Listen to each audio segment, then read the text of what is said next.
Hello everybody, listen this amazing short story. Chapter there. I was 16 then.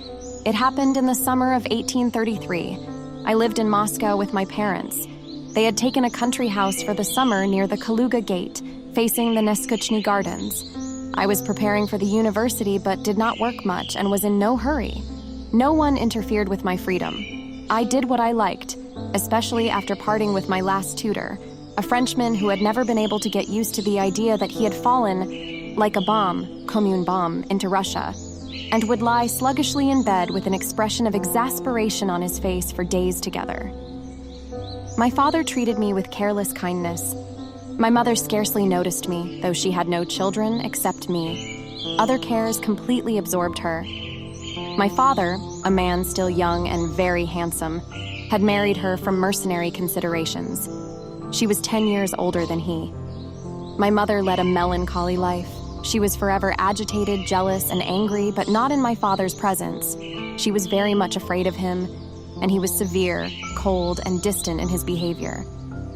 I have never seen a man more elaborately serene, self-confident, and commanding. I shall never forget the first weeks I spent at the country house. The weather was magnificent.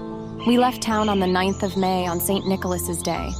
I used to walk about in our garden, in the Neskuchny Gardens, and beyond the town gates. I would take some book with me, Kadanov's Course, for instance, but I rarely looked into it, and more often than anything declaimed verses aloud. I knew a great deal of poetry by heart.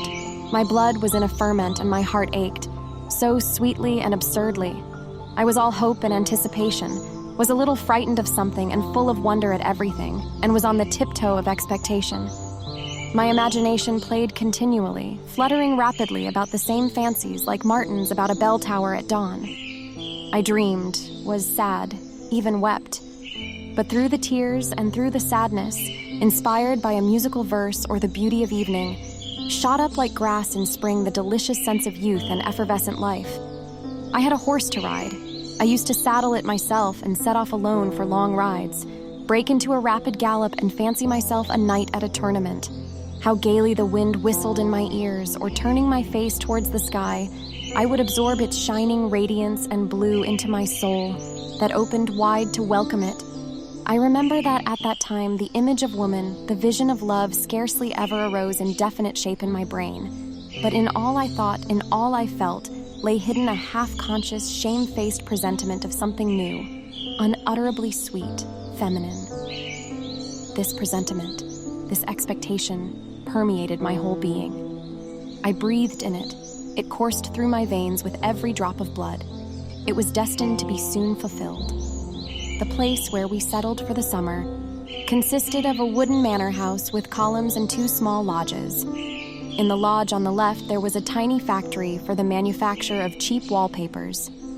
I had more than once strolled that way to look at about a dozen thin and disheveled boys with greasy smocks and worn faces, who were perpetually jumping onto wooden levers that pressed down the square blocks of the press, and so, by the weight of their feeble bodies, struck off the variegated patterns of the wallpapers. The lodge on the right stood empty and was to let. One day, 3 weeks after the 9th of May, the blinds in the windows of this lodge were drawn up. Women's faces appeared at them. Some family had installed themselves in it. I remember the same day at dinner, my mother inquired of the butler who were our new neighbors, and hearing the name of the Princess Zasyekin, first observed with some respect, "Ah, a princess," and then added, "A poor one, I suppose." They arrived in 3 hired flies, the butler remarked deferentially, as he handed a dish. "They don't keep their own car riege, and the furniture's of the poorest." "Ah," replied my mother, "so much the better."